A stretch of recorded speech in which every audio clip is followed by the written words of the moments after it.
I'll finish here because you will not do anything about this, and shame on you because our Jewish community need looking after. This is the moment Sadiq Khan loses control of the narrative and London notices.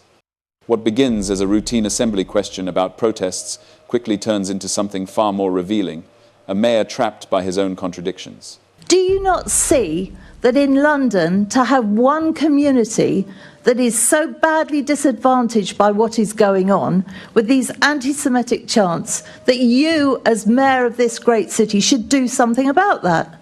On one of the holiest days in the Jewish calendar and the anniversary of the Manchester terror attack, chants echo through London streets. Offensive slogans, open intimidation. And yet, when asked directly whether this crosses into anti-Semitism, the answer dissolves into context, semantics, and avoidance. I don't think it's anti-Semitic, and I think it's all about context. Watch closely how condemnation depends not on behavior, but on who is protesting. Because this isn't just about free speech or public order, it's about who gets protection and who gets excuses. Stay to the end, subscribe, and decide for yourself, because this conversation isn't happening anywhere else. Okay, let's move on to Assembly Member Hall. Okay, thank you. Morning, Mr. Mayor. I'm discussing the protests. So on the holiest day in the Jewish calendar and on the day of the horrific terror attack in Manchester, pro-Palestinian protesters gathered along Whitehall and the Cenotaph to chant offensive slogans and clap to them, play loud music and wave offensive signs. Protesters gathered at Liverpool Street Station, screaming chants at passing commuters. Protesters could be heard chanting "from the river to the sea" and describing Israel as a terror state. So on the day of the Manchester terror attack, was that behaviour appropriate? No, I don't think it was. I think it's more to distinguish between what's lawful and what's considerate, mindful and sensitive. And it's worth just spending time talking to Jewish people. You know, there is one state that has a Jewish majority, and many people have an affinity to that who are of the Jewish faith. And on the day when a place of worship, on the Day of Atonement, has been attacked by a terrorist, you can understand, I hope, why Jewish people are feeling frightened. And let's not go to what the law is. I think you use the word appropriate. That's a good word. I don't think it's appropriate because people are feeling scared and frightened more so than they have, in the recent past. Okay, so do you think that the behaviour of the protesters in Whitehall and at Liverpool Street is anti-Semitic? Well, I can't. You're asking a general question about individuals' behaviour. I think it's insensitive, and I think it's no. Is it anti-Semitic? No, I don't think marching's anti-Semitic. So you don't think screaming "from the river to the sea" and calling it a terror state is anti-Semitic? Okay. So the members now extended a question from "is the march anti-Semitic" to now specific phrases of anti-Semitic. Well, the phrase is constantly being used during these hate marches. This is why I'm asking the question. Do you think to scream "from the river to the sea," which they're doing during these hate marches, is appropriate? Do you think it is anti-Semitic? Okay, I don't think it's anti-Semitic, and I think it's all about context. And we had the same conversation, by the way, Chair, a month ago when the member was arguing that the far right should be allowed to march, and we were having this conversation about Article 10 and freedom of expression. Now, I already said I think it's inappropriate and insensitive on the day of a terrorist attack to have these sorts of marches. Some slogans can be anti-Semitic, but it's all about context. And in certain contexts, yes, those slogans are anti-Semitic. In other contexts, they're not. Well, we will differ on that view. All we ever hear is "from the river to the sea," and we all know what that means, and that is anti-Semitic. You released a statement the day after the protests, and at no point did you criticise the appalling behaviour we saw. You were unequivocal when you were talking about one particular protest last month, claiming that that was far right.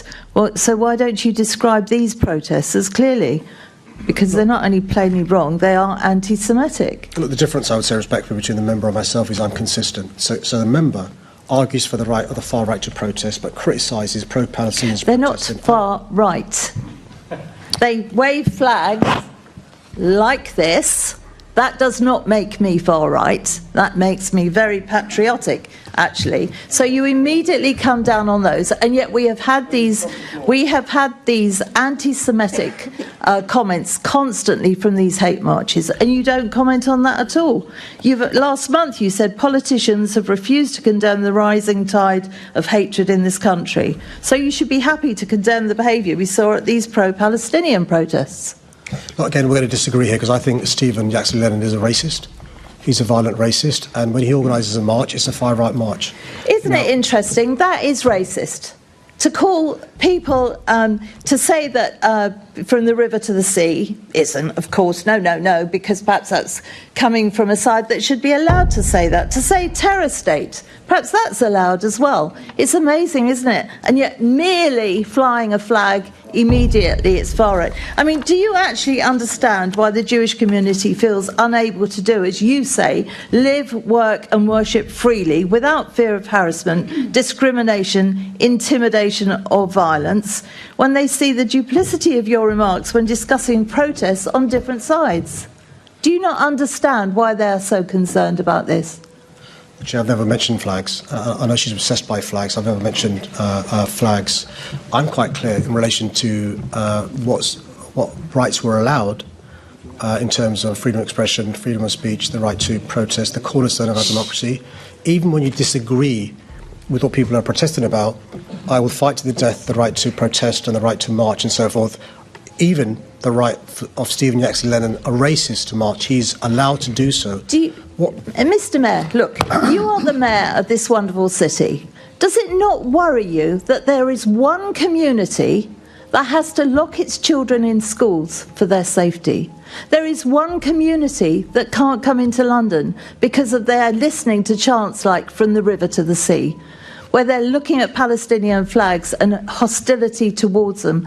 Do you not see that in London, to have one community that is so badly disadvantaged by what is going on with these anti-Semitic chants, that you, as mayor of this great city, should do something about that?